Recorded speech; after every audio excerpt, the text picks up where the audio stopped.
Magic Treehouse, Book 7, Sunset of the Sabertooth, by Mary Pope Osborne.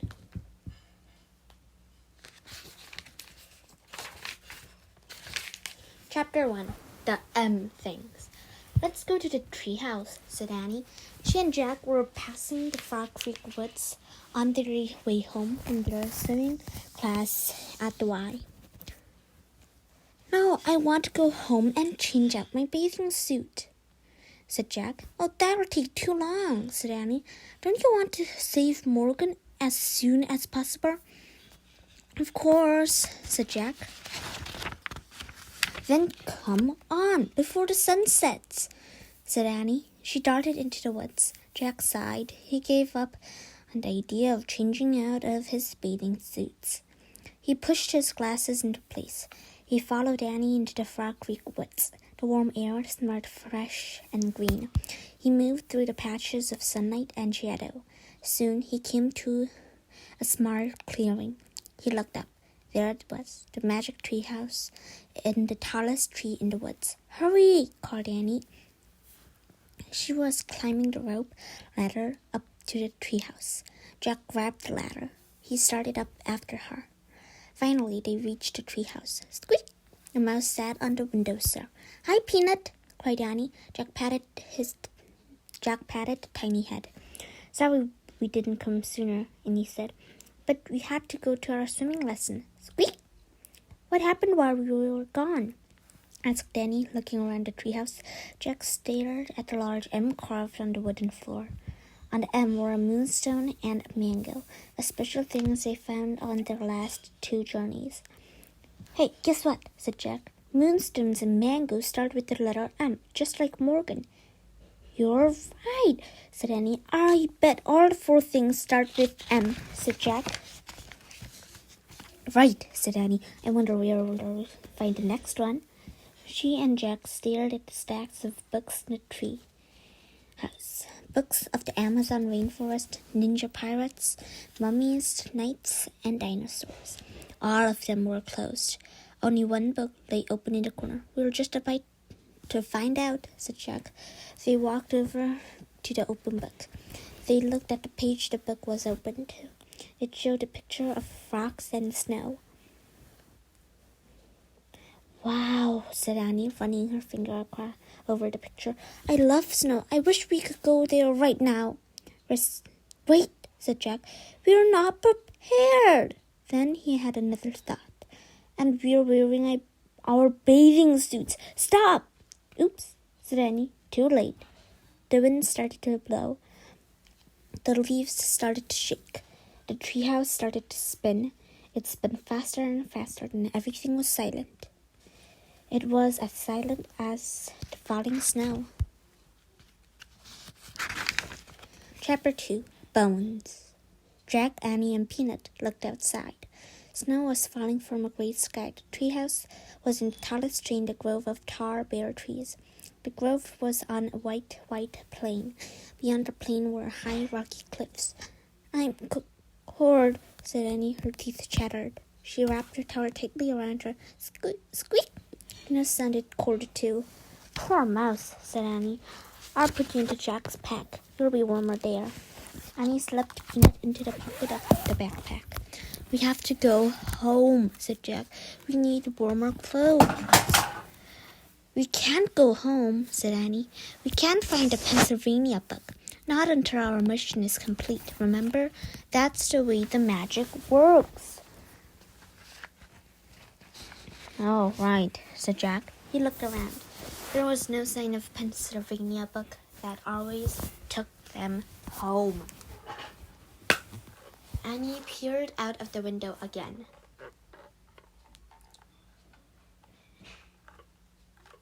"Where are we anyway?" she asked. "I'll find out," said Jack. He picked up the open book and read the title on the cover. "Life in the Ice Age." "Ice Age," said Annie. "No wonder we are cold. We better find the 3rd M thing soon," said Jack, "before we freeze to death." "Look," whispered Annie. "People." She pointed out the window. Jack saw them too. 4 features on a cliff, 2 big features and 2 little ones are holding long spears. Who are they? Said Annie. I'll look in the book, said Jack. He found a picture of some people. He read the caption to Annie. Early modern humans were called Cro-Magnons. During the late Ice Age in Europe, they sometimes lived in caves beneath cliffs. Why are they carrying spears? Said Annie. Jack turned the page. He found another picture of the Cro-Magnons. He read aloud.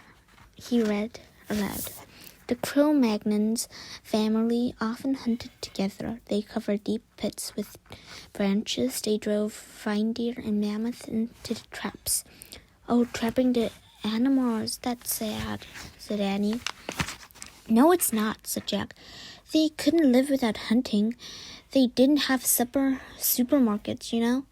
They watched family disappear over the other side of the cliff. Come on, I'm freezing, said Jack.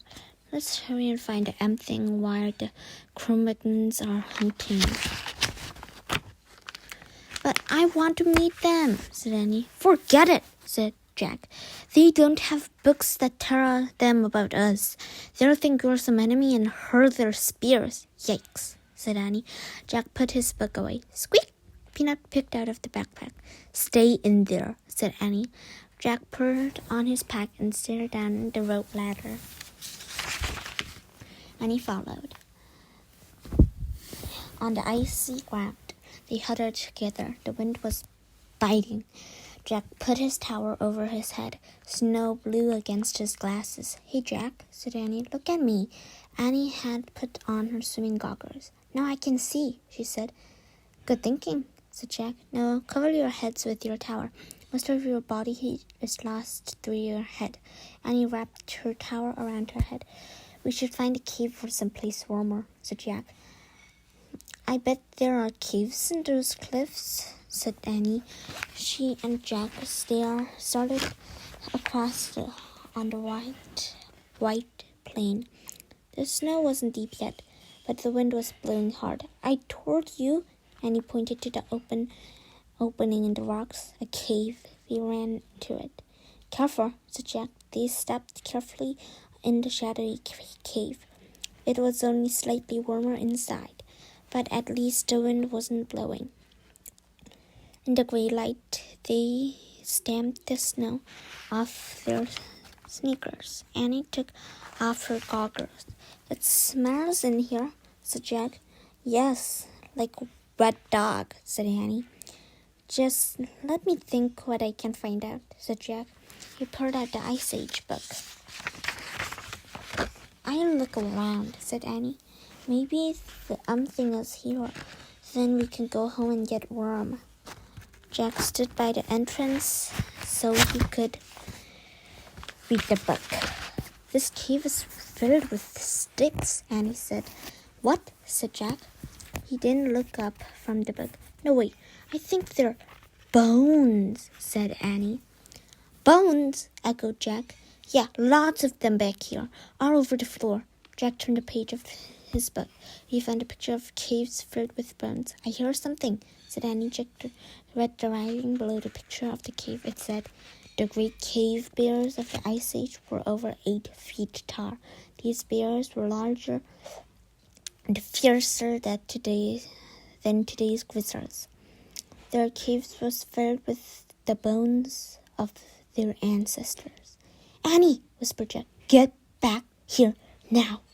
They were in the cave of the great cave bear. Chapter 3. Brr.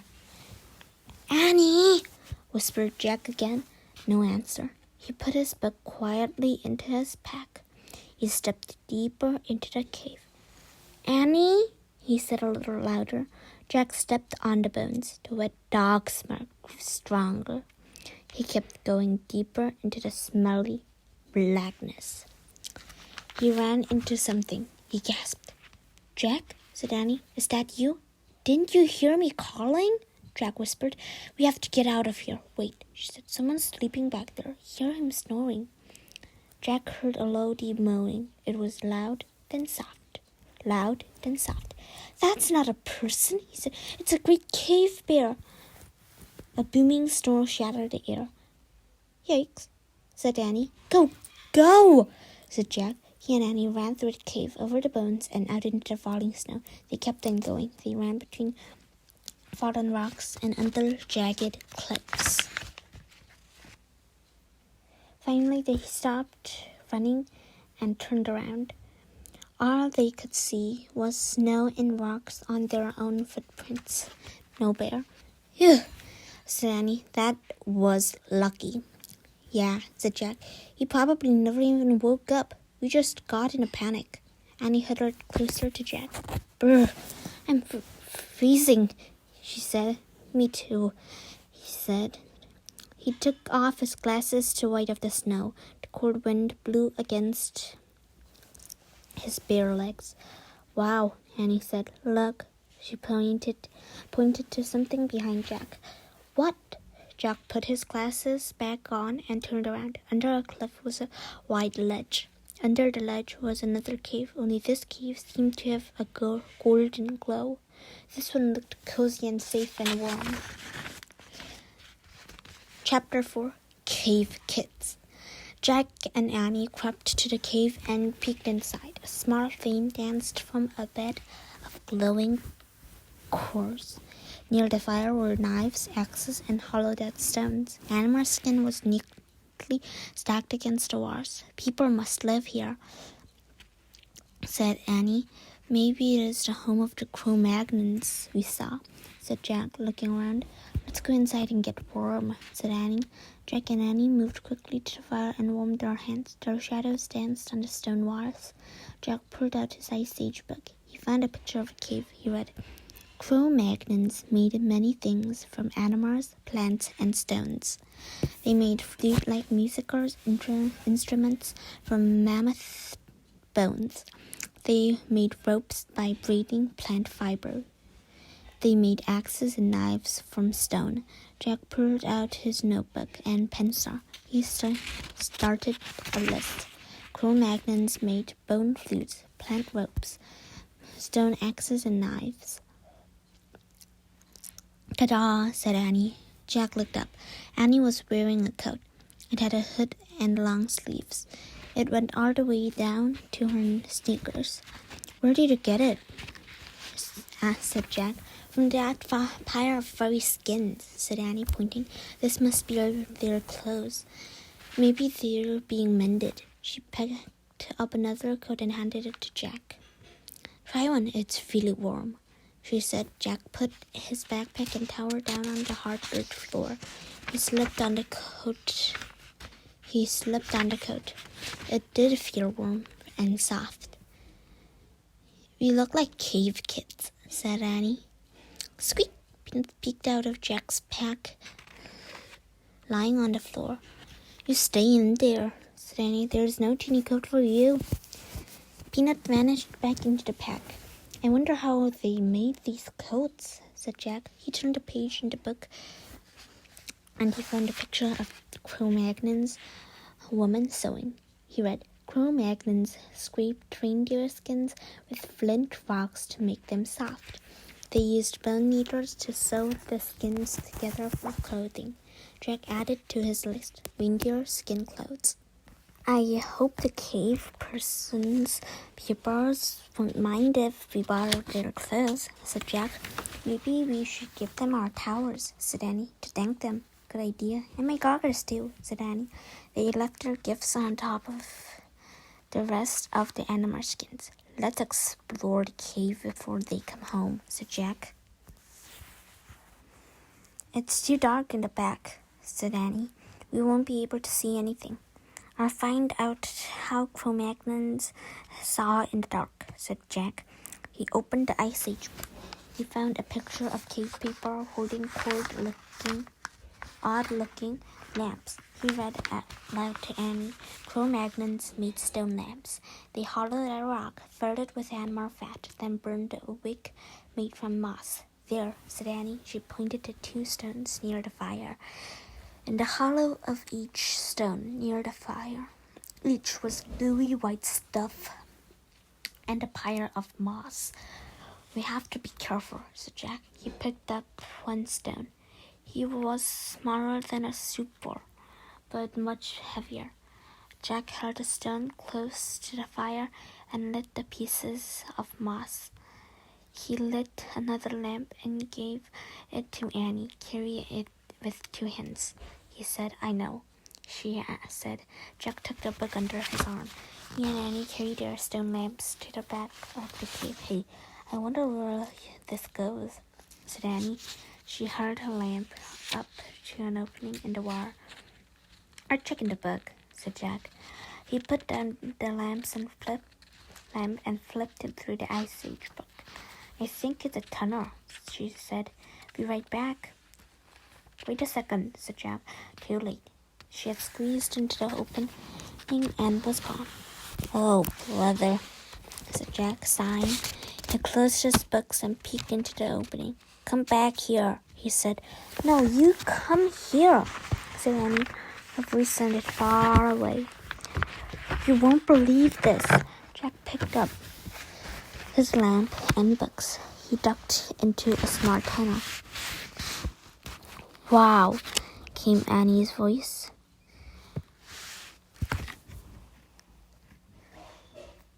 Wow. Jack could see her lamp flickering at the other end. Crouching down, he hurried towards her. At the end of the tunnel was a huge cavern with a high ceiling. Annie held her lamp close to the wall. "Look," she said. Her voice echoed. Animals were painted on the wall in strokes of red and black and yellow. There were cave bears and lions, elks and reindeer, bison and woolly rhinos and mammoths. In the flickering light, the prehistoric beasts looked alive. Chapter 5, Snowtrax. "Wow, what is this place?" said Jack. "Maybe it's an art gallery," said Annie. "I don't think so," said Jack. "It's hard to get to." He read about the cave paintings.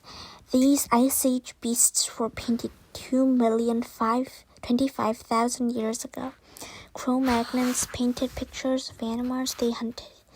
They may have been believed the painting would give them power over the animals. "Wow, look at this," said Annie. She pointed at the painting further down the wall.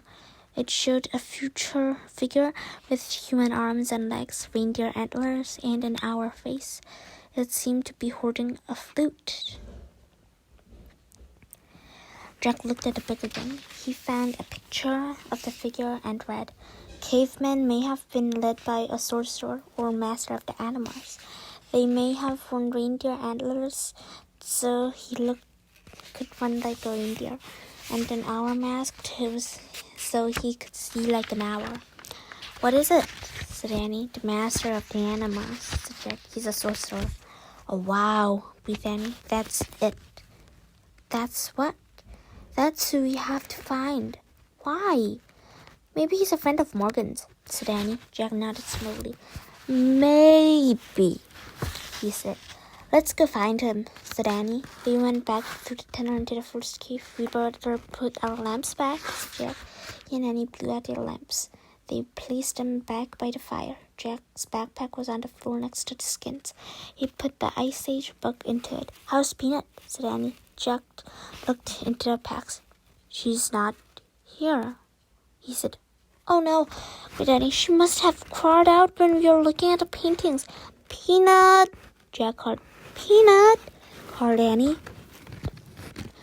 Annie walked slowly around the cave, looking into the shadows. Jack peered around the fire and under each of the furry skins. "Jack, come here," said Annie. She was standing near the entrance of the cave. The snow had stopped falling. In the snow were tiny tracks. Chapter 6, Song on the Wind. "Peanut's tracks," said Annie. "We have to find her before she freezes." She wrapped her reindeer coat around her and headed across the snow. Jack put on his backpack and followed. The mouse's track led them between the fallen rocks and back onto the open plain. The wind blew harder. Snow swirled over the ground, covering the tiny footprints.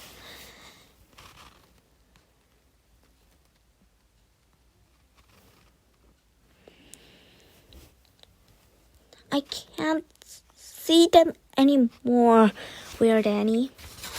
She and Jack now stood in the middle of the plain. They stared at the wind-swept snow. The mouse's track had vanished. Yikes, whispered Annie, staring up. Jack followed her gaze. On one of the cliffs was a tiger, a giant tiger with 2 long, sharp fangs. A Sabertooth, said Jack.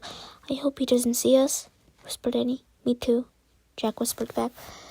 We'd better head back to the treehouse. Jack and Annie stepped very softly across the snow. Then Jack glanced back at the cliff. The Sabertooth was gone. Oh, man, he said. Where is he? Run to the trees, said Annie. He and Annie started running. They ran over the snowy plain, heading toward the tall, bare trees in the distance. Suddenly, Jack heard a crack. The ground caved in, and Jack went with it. Annie fell beside him. They crashed down onto the heap of branches, snow, and earth. They struggled to stand. Jack pushed his glasses into place. You all right? He asked Annie. Yes, she said. They both looked up. They were in a deep hole.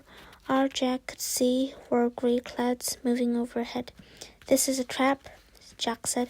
The Cro-Magnons must have put branches over his hole. Then the snow hit the branches, so we didn't see them. There's no way out, said Annie. She was right. They were helpless. The pit was too deep to climb out of. I feel like a trapped animal, Annie said. Me too, said Jack. He heard a yowl in the distance. The Sabertooth, whispered Annie. Jack pulled out the Ice Age book. He found a picture of the Sabertooth, he read. The Sabertooth was the fiercest beast of the Ice Age. It attacked humans as well as woolly mammoths and other large animals. Oh, brother, said Jack. Listen.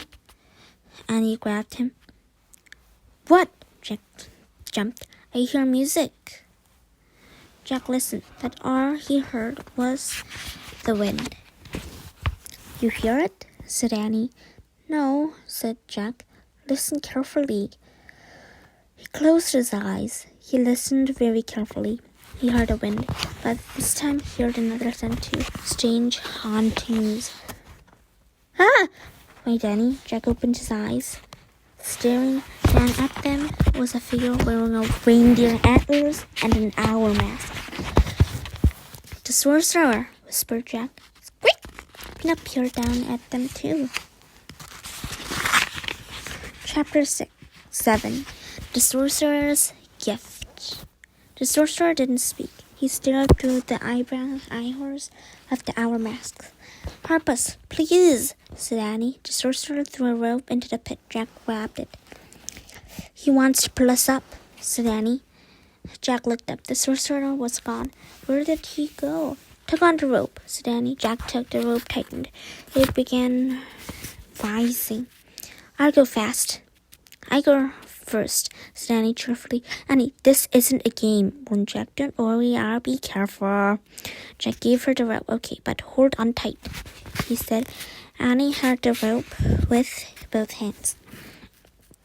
She pushed her feet against the side of the pit. She rose into the air with the rope. She kept pressing against the side of the pit until she reached the top. Jack saw the sorcerer reappear and help Annie up. Then they moved out of sight. Jack was puzzled. The sorcerer had used both hands to help Annie. So who held the other end of the rope? Wow, came Annie's voice. What's going on? Jack wondered. The sorcerer came back and threw the rope down again. Jack grabbed it, and the rope started to rise. Jack held on tight. He started up. His hands burned. His arms felt as if they were being pulled out of their sockets. But he kept his foot on the rope and his feet against the side of the pit. At the top, the sorcerer pulled Jack onto the snowy ground. "Thanks," said Jack, standing.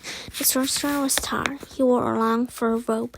Jack could see only his eyes through the owl mask. "Hey!" Annie called. Jack turned. Annie was sitting on a woolly mammoth. Squeak! Peanut was sitting on the mammoth's head. The mammoth looked like a giant elephant with a shaggy, reddish hair and a long, curved tusk. The other end of the rope was around the mammoth's huge neck. "Lulu pulled us up," said Annie. "Lulu," said Jack. "Don't you think she looks like a Lulu?" said Annie. "Oh, brother," said Jack. He walked up to the mammoth. "Hey, Mammoth starts with them," said Annie. "Maybe Lulu's the special thing." "I don't think so," said Jack. The great creature knelt down, just like a circus elephant. "Whoa," said Annie. She clutched the mammoth's ears to keep from falling off. The sorcerer helped Jack climb onto the mammoth. "Thanks," said Jack. Then the sorcerer reached into a pouch. He pulled out a smooth white bone and handed it to Jack. The bone was hollow. It had 4 holes along one side and 2 on the other. "Oh man, I think it's his flutes," Jack. "The book said that flutes were made from mammoth bones." Jack tried to give a flute back to the sorcerer. "Nice," he said politely, but the sorcerer put up his hand. "He wants you to keep the mammoth bone," said Annie. "Mammoth bone," whispered Jack. "Hey, maybe this is the 3rd thing." Jack looked at the sorcerer. "Do you know Morgan?" he asked. The sorcerer did not answer, but his eyes sparkled with kindness. He turned away from Jack and untied his mammoth's rope. Then he whispered into the ears of the giant woolly creature. When the mammoth stood up, Jack gripped Annie's coat to keep from falling off. He felt miles above the ground. He nestled behind Annie in the dip between the mammoth's head and huge curved back. The mammoth took slow, plodding steps across the snow, then picked up speed. "Where are we going?" said Jack as they bumped up and down. "To the treehouse," said Annie. "How does he know where it is?" said Jack. "She just knows," said Annie. Jack looked back. The sorcerer was standing in the snow watching them. But at that moment the clouds parted and the sun came out. Jack was blinded by sunlight on the snow. He squinted to see, but the sorcerer had vanished. Chapter 8. The Great Parade. The huge mammoth walked across the open plain. "Look," said Annie. She pointed to a herd of elk in the distance. They had great white antlers. "There," said Jack as a herd of reindeers came into view. They pranced gracefully across the snow. Then the woolly rhino joined them on the open plain. Then a bison. The elk, reindeer, rhino, and the bison moved along with them at a distance. They seemed to be escorting Jack and Annie back to the treehouse. The snow sparkled with sunlight. "This is a great parade," Jack thought. "Fantastic." They were getting closer and closer to the grove of tall trees. "I told you," said Annie. "Lulu's taking us home." But just then the mammoth let out a cry. All the animals bounded off. Peanut started to squeak. Jack looked around. Behind him was a Sabertooth was slinking across the sunlit snow. The woolly mammoth roared and plunged forward. Jack and Annie nearly fell off. Jack clutched Annie. She and Peanut clutched the mammoth's shaggy hair. The mammoth thundered wildly over the ground. Ah! Jack and Annie yelled. The mammoth charged the grove of trees, but the tiger had skirted around the trees. He stood between the tallest tree and the mammoth. They were trapped. The Sabertooth began moving slowly toward the mammoth. The woolly mammoth roared fiercely. But Jack knew that Sabertooth could kill any creature, including a mammoth. The huge tiger's head was down. His burning eyes were fixed on the mammoth. His long white fangs glinted in the sunlight. Chapter 9. Master of the Animals. The Sabertooth crept forward. Jack stared in horror. Play the flute, whispered Annie. Is she nuts? Jack thought. Try, said Annie. Jack heard a mammoth bone flute to his lips. He blew. The flute made a strange sound. The tiger froze. He glared at Jack. Jack's hand shook. The tiger glowered. He took another step. The mammoth roared and stomped the ground. Play it, said Annie. Keep playing. Jack blew again. The Sabertooth froze again. Jack kept blowing until he ran out of breath. The tiger snarled. He's still here, whispered Annie. Keep it up. Jack closed his eyes. He took a deep breath. Then he blew as hard as long as he could. He covered and uncovered the holes on the bone. The music sounded strange, as if it were coming from another world.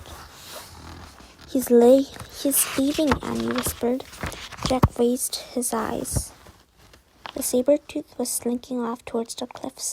We did it, said Annie. Jack lowered the flute. He felt very tired.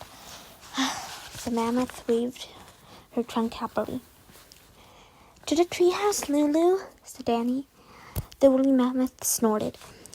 Then she lumbered over to the tallest tree. From the back of the mammoth, Jack grabbed the rope ladder. He held it for Annie. He stroked the mammoth's giant ear. Bye, Lulu. Thank you, she said.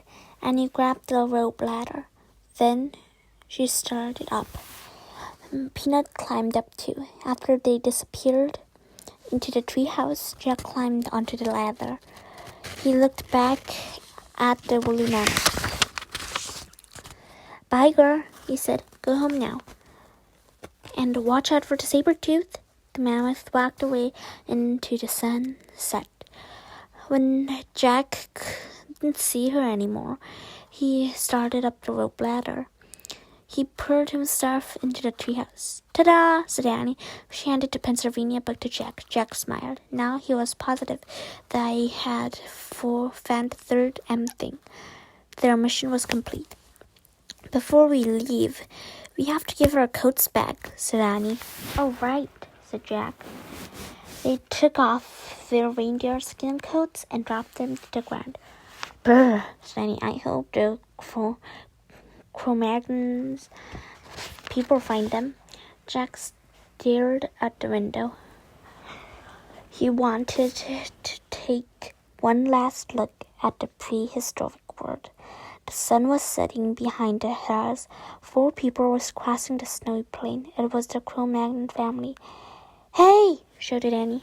Shh, said Jack. The Cro-Magnons stopped and peered into Annie and Jack's direction. We left your reindeer skins down here. Annie pointed to the ground. The tallest person stepped forward and raised his spear. Time to go, said Jack. He grabbed the Pennsylvania book. He found a picture of Frog Creek and pointed at it. I wish we could go home, he said. Goodbye, good luck, Annie called, waving out the window. The wind started to blow, and the tree house started to spin. It spun faster and faster, and everything was still. Absolutely still. Chapter 10. The Sage. Birds sang. The air was soft and warm. I hope they find their coats, said Annie. Me too, said Jack. He pushed his glasses into place. Squeak! Hey, you. How did you find a sorcerer? Annie asked Peanut. Squeak! It's a secret, huh? Said Annie. She turned to Jack. Where's the flute? He held up the mammoth bone. Then he placed it on the M carved into the floor, next to the mango from the rainforest, next to the moonstone from the time of ninjas. Moonstone, mangoes, mammoth bone, Annie said. We need just one more M thing. Then Morgan will be free from her spell. Tomorrow, said Jack. Annie patted Peanut on the head. Bye, you, she said. She started down the rope ladder. Jack gathered his things. He paused and glanced at the mouse. She stared at him with big brown eyes. Thanks again for helping us, he said. Then he climbed down the rope ladder and jumped onto the ground. Jack and Annie ran through the Frog Creek woods onto their streets. Their neighbors looked rosy in the sunset. It's great to be back in this age, Jack thought. Warm and safe and almost home. I'm glad we didn't have to go hunting for dinner, he said. Yeah, Mom and Dad already did that, said Annie, at the supermarket. I hope they trapped some spaghetti and meatballs, said Jack. I hope they trapped a pizza, said Annie. They ran up their sidewalks and through the front door. We're home, shouted Annie. What's for dinner? Shouted Jack. The end of Magic Treehouse number 7, Sunset of the Sabertooth by Mary Pope Osborne.